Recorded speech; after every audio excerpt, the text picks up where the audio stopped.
The explosion shattered the frozen air like glass breaking against stone.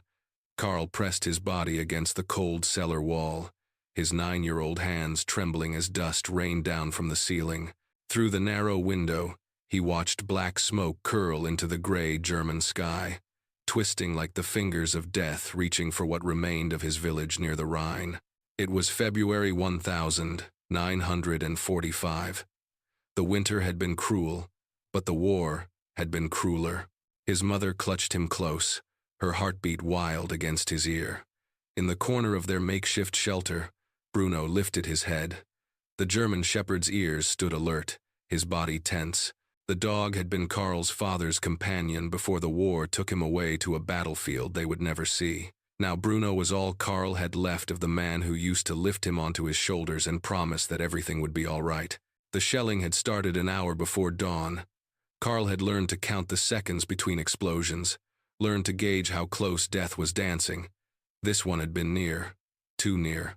"Stay down," his mother whispered, her voice cracking.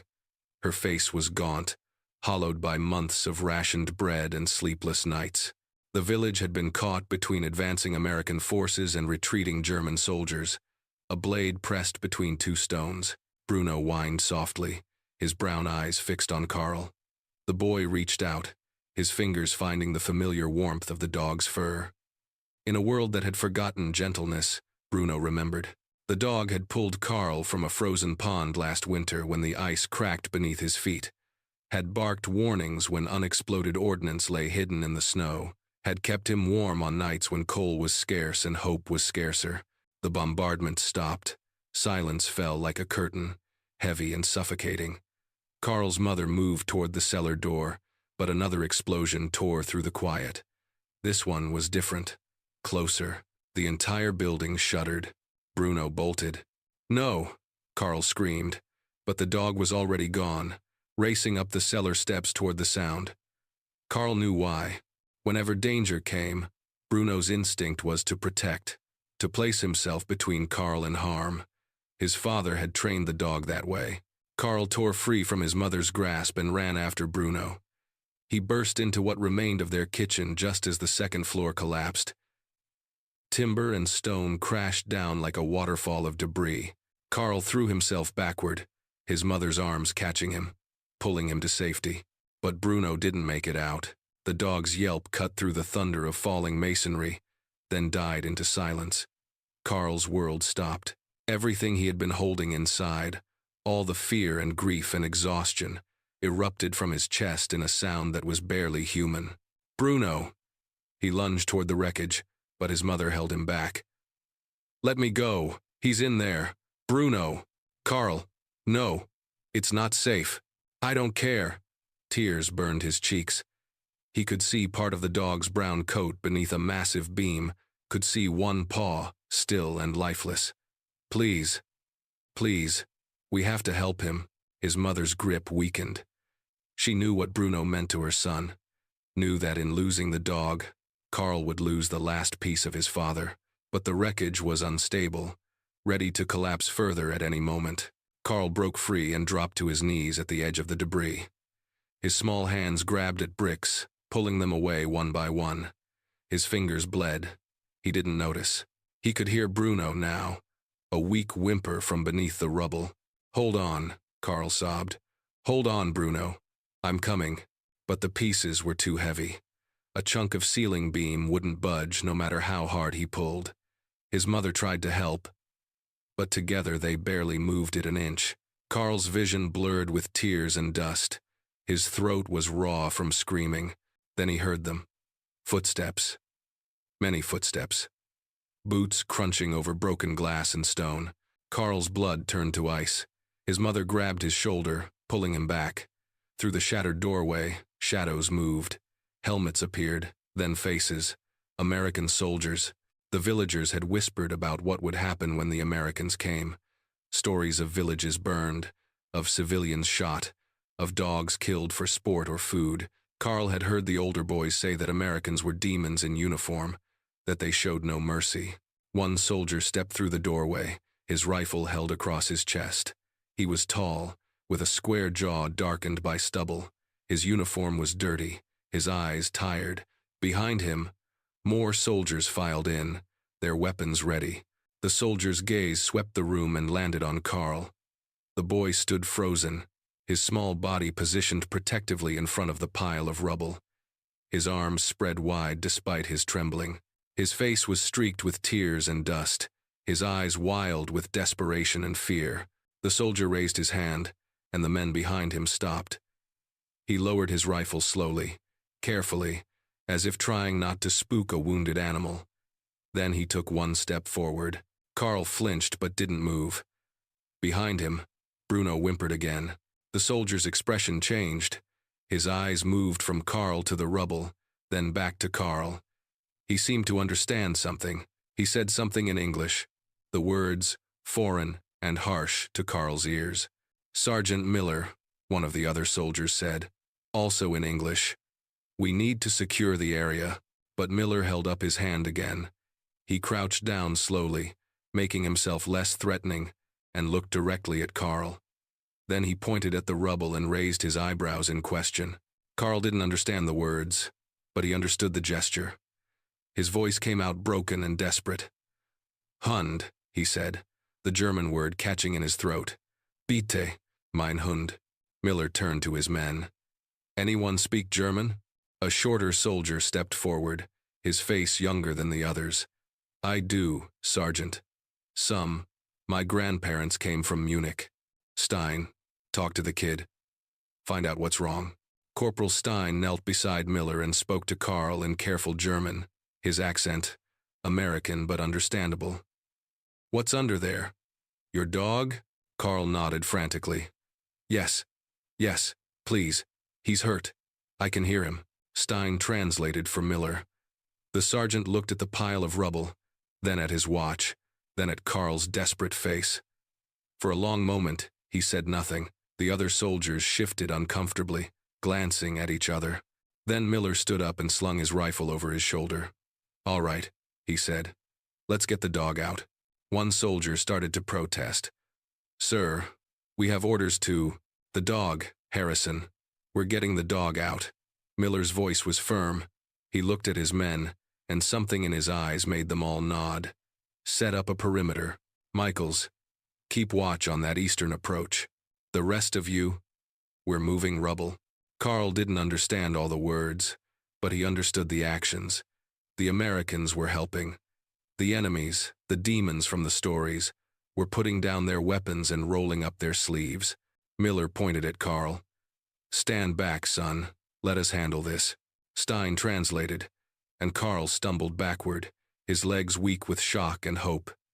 His mother appeared beside him, her arm around his shoulders, her own face a mask of disbelief.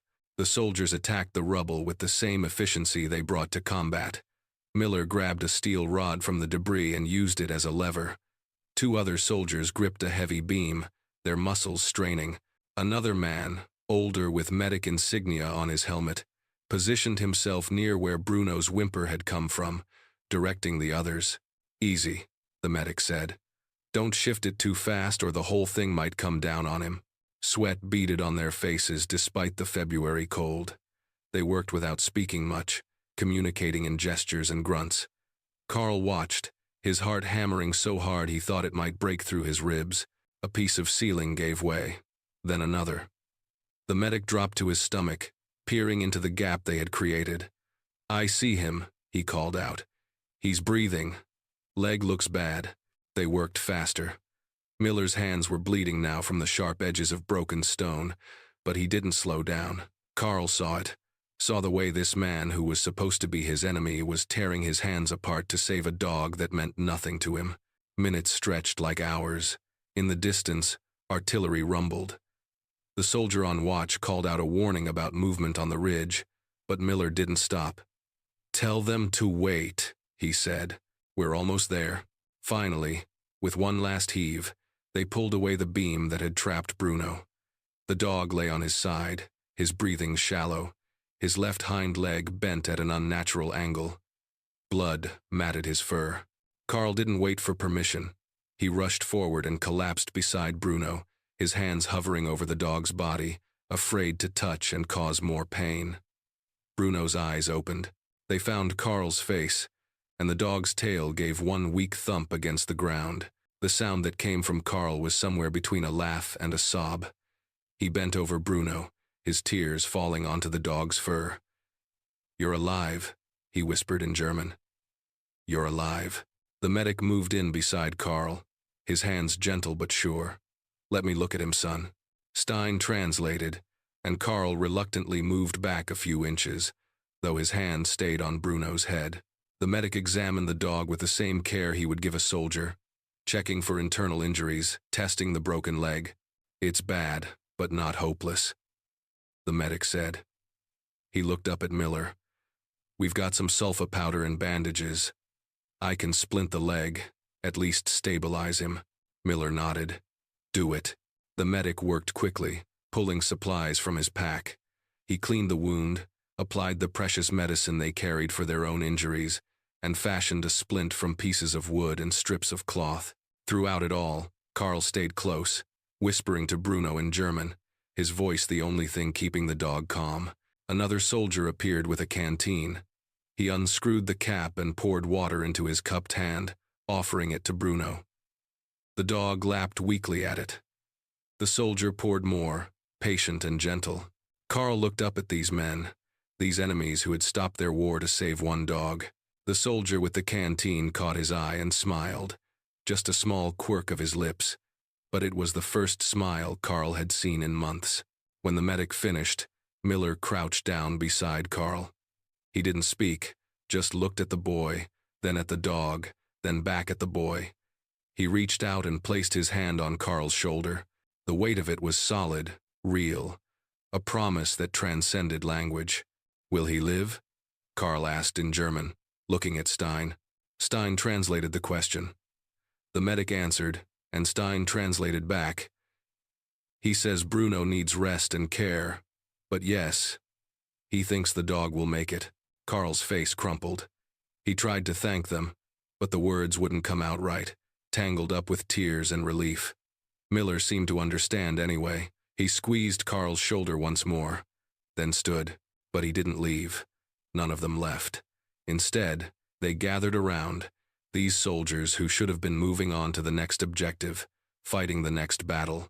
They stood in a loose circle around the boy and his dog, a shield of green uniforms and tired faces. One of the younger soldiers sat down heavily on a chunk of concrete. He pulled off his helmet and ran a hand through his sweat-dampened hair. "I had a dog back home," he said, his voice distant. "Shepherd mix named Rex. He was waiting on the porch the day I left for basic training." He looked at Karl, though the boy couldn't understand his words. "I wonder if he's still waiting." Another soldier nodded. "Had a hound named Dixie. Best hunting dog in 3 counties. He smiled, the expression bittersweet. "My kid brother's watching her for me." Stein listened to them, then turned to Karl and translated bits and pieces. He told Karl about the soldiers' own dogs, their own families, their own reasons for being so far from home. With each story, the distance between them shrank. The uniforms mattered less. The languages mattered less. They were just men who understood what it meant to love something fiercely, to fight to protect it. Miller spoke up, his voice carrying authority but also warmth. "When I was a boy, maybe your age, I had a dog named Duke. Big old mutt, ugly as sin, but loyal as they come." Stein translated as, Miller talked. "One winter, I fell through the ice on a pond. Duke jumped in after me, pulled me out by my coat." He paused. "I would have done anything for that dog. Just like you would for Bruno." Karl listened, his eyes wide. These weren't the demons from the stories. These were men who knew about frozen ponds and loyal dogs and the way grief felt when you thought you had lost everything. The artillery rumbled again, closer now. Miller stood up, reality crashing back in. "We need to move," he said. "Harrison, radio command. Tell them we're bringing civilians to the aid station." "Sir?" Harrison looked confused. "The boy, his mother, and the dog. We're taking them with us. That aid station is 3 miles behind our lines. They'll be safe there, and the dog can get proper treatment." One of the soldiers started to object about regulations, about priorities, but Miller cut him off with a look. In case anyone forgot, we're supposed to be the good guys here. Start acting like it. No one argued after that. Miller spoke to Stein, who translated for Karl's mother. She clutched her son tighter, overwhelmed. To accept help from the enemy went against everything she had been taught. But looking at her son's face, at the gentle way these soldiers had saved Bruno, she found herself nodding. 2 soldiers fashioned a makeshift stretcher from a door panel and blankets. They lifted Bruno onto it with extraordinary care, as if the dog were made of glass. Karl walked beside the stretcher, his hand on Bruno's head the entire time. They moved through the ruined village in a strange procession. Soldiers with rifles formed a protective ring around the civilians. Karl's mother stayed close to her son, her eyes darting nervously at every shadow. But the soldiers didn't rush them, didn't push them. When Karl stumbled over debris, the young soldier who had spoken about Rex caught his arm and steadied him. The landscape they crossed was a painting done in shades of destruction. Bare trees stood like skeletal fingers against the gray sky. Craters pocked the frozen earth. In the distance, buildings burned, sending black smoke into the clouds. But within their small circle, there was something different. Something that didn't belong in this landscape of war. The soldiers shared their rations with Karl and his mother. When the wind picked up, cutting through their thin coats, one soldier draped his own jacket over Karl's shoulders. It was too big, hanging past his knees, but it was warm and it smelled like tobacco and safety. They walked through what had been a field, now torn apart by shells. Karl's feet were numb in his worn shoes. The soldier named Stein stayed beside him, translating when Miller gave updates about how much farther they had to go. "Why are you helping us?" Karl asked suddenly, the question bursting out of him. "Aren't we supposed to be enemies?" Stein translated for Miller. The sergeant was quiet for a moment, his eyes on the horizon. Then he spoke, and Stein translated his words carefully. "My grandfather came from Germany," Miller said. "Left in 1890. But he never forgot where he came from. He used to tell me stories about the Black Forest, about the Rhine, about the people." He looked down at Karl. "This war, it's not between people like you and me. It's between men in power who made bad choices. You're just a kid who loves his dog. I'm just a man who remembers what that feels like." He paused. "In war, you don't get many chances to do something purely good, something that isn't about killing or destroying. So when you get a chance like that, you take it." Karl didn't fully understand all the complicated politics Miller was talking about, but he understood the core of it.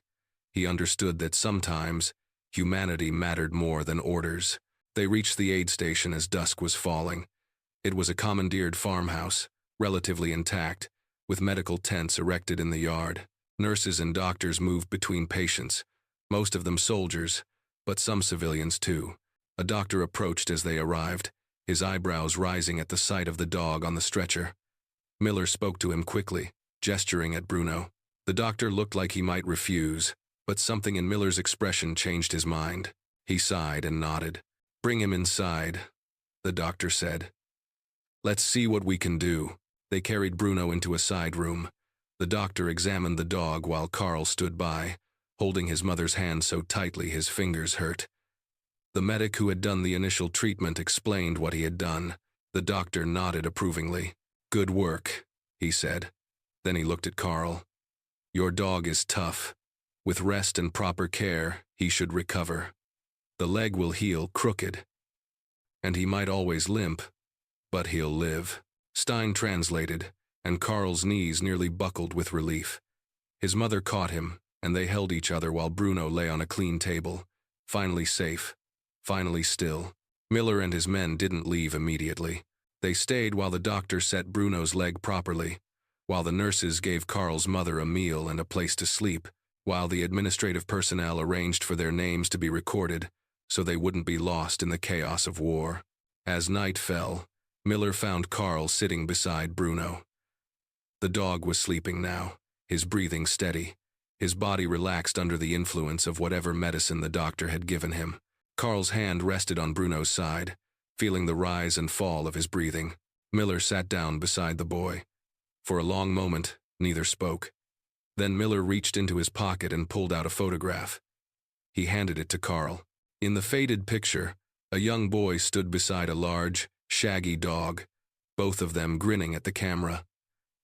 Behind them was a farmhouse, and a woman waving from the porch. "That's Duke," Miller said, pointing at the dog. Stein translated quietly from the doorway. "That's me at 10 years old. That's my mother." He smiled. "Duke died when I was 15. Old age. I still miss him sometimes." Karl looked at the photo, then at Miller. Slowly, carefully, he pulled off the collar Bruno wore. It was worn leather, darkened with age and use. Karl's father had made it himself. Karl held it out to Miller. "For you," he said through Stein. "So you remember." Miller's eyes widened. "Kid, I can't take that. It's yours." "Please," Karl insisted. "You saved Bruno. You saved me. I want you to have it." Miller looked at the collar, at the boy's earnest face, at the dog sleeping peacefully. Then he took the collar, handling it like it was made of gold. "I'll keep it," he said softly. "I'll keep it always." He reached out and pulled Karl into a hug. The boy stiffened for just a moment, then melted into it, his face pressed against the rough wool of Miller's uniform. He cried again, but these tears were different. Not tears of fear or desperation, but of exhaustion and relief and gratitude. When Miller finally stood to leave, he gave Karl one last piece of advice through Stein. "Take care of that dog, and remember something. In this war, we're wearing different uniforms, but we're not that different. We all want the same things, to protect what we love, to go home, to find some peace." Karl nodded. "I'll remember." Miller and his men filed out into the night, back to their war, back to their duties. But something had changed in all of them. They had been reminded, if only briefly, that they were more than soldiers. They were human beings capable of compassion, even in the darkest of times. 2 days later, Karl sat beside Bruno when the dog opened his eyes fully for the first time since the rescue. Bruno's tail wagged weakly, and he licked Karl's hand. The boy laughed through fresh tears and pressed his forehead against the dog's. "We made it," he whispered. "We're going to be okay." A nurse brought them food, real food, not the scraps they had been surviving on. Karl's mother ate with tears streaming down her face, overwhelmed by the simple kindness of a warm meal. The medical staff had given them a corner of the farmhouse to stay in until the front moved further east, until it was safe to return to what remained of their village. At night, Karl would lie beside Bruno and think about the soldiers, about Miller's scarred hands pulling away rubble, about the young soldier sharing his water, about Stein's gentle translations, about all of them choosing, in that moment, to be something more than warriors. The war continued around them. The guns didn't stop firing because one dog had been saved, but for Karl, everything had changed. The world was no longer simply divided into us and them, good and evil, friend and enemy. It was more complicated than that. It was full of people who could make choices, who could decide in a moment to be kind instead of cruel. 30 years later, Karl sat at a desk in the home he had built with his own hands. Bruno had passed away 15 years before, old and gray but loved until his last breath. Karl was a father now, his own son sleeping upstairs. He picked up a pen and began to write a letter. Not to anyone in particular, but to the future. To his son, for when he was old enough to understand. To anyone who might need to hear it. "My son," he wrote in careful script, "I want to tell you about the day I learned that enemies can become saviors. The day I learned that humanity doesn't wear a uniform. It was 1945, and I was 9 years old." He wrote late into the night, the memories as clear as if they had happened yesterday. He wrote about the explosion, about Bruno trapped beneath the rubble, about the American soldiers who had every reason to walk past but chose instead to stop. He wrote about Miller and Stein and all the others whose names he never learned but whose faces he would never forget. "War makes enemies of strangers," he wrote, as the letter neared its end. It teaches us to fear the uniform, the language, the flag. But beneath all of that, we are simply people. People who love our families, our homes, our dogs. The soldiers who saved Bruno taught me that the real enemy isn't the man in a different uniform. The real enemy is the hate that makes us forget our shared humanity. He paused, his pen hovering over the paper. Outside his window, the German countryside was peaceful. The scars of war had faded, though they had never fully disappeared. He thought about Miller, wondered if the sergeant had made it home, if he had ever looked at Bruno's collar and remembered a frightened boy in a ruined village. Karl finished the letter with a final thought. Remember, my son, that in our darkest moments, when everything seems lost, there are still people who will choose kindness, who will put down their weapons and offer their hands instead. These are the people who make the world worth saving. These are the moments that matter most. He folded the letter and placed it in a wooden box along with other precious things. A photograph of his father in uniform, his mother's wedding ring, and a faded picture someone had taken of him with Bruno, the dog's leg still in its splint, both of them smiling despite everything. The next morning, Karl took his son for a walk through the fields. The boy was 6, full of questions and energy. He asked about the old stories, about the war his grandfather had died in, about the world before he was born. Karl knelt down to his son's level and told him a story. Not about battles or bombs, not about victory or defeat. He told him about a group of American soldiers who stopped their war to save a German dog. He told him about the day he learned that compassion knows no borders. His son listened with wide eyes, then asked, "Were you scared of them?" "At first," Karl admitted. "But then I realized something. Fear is just what happens when we forget to see each other clearly. Those soldiers could have kept walking. They had orders, duties, a war to fight.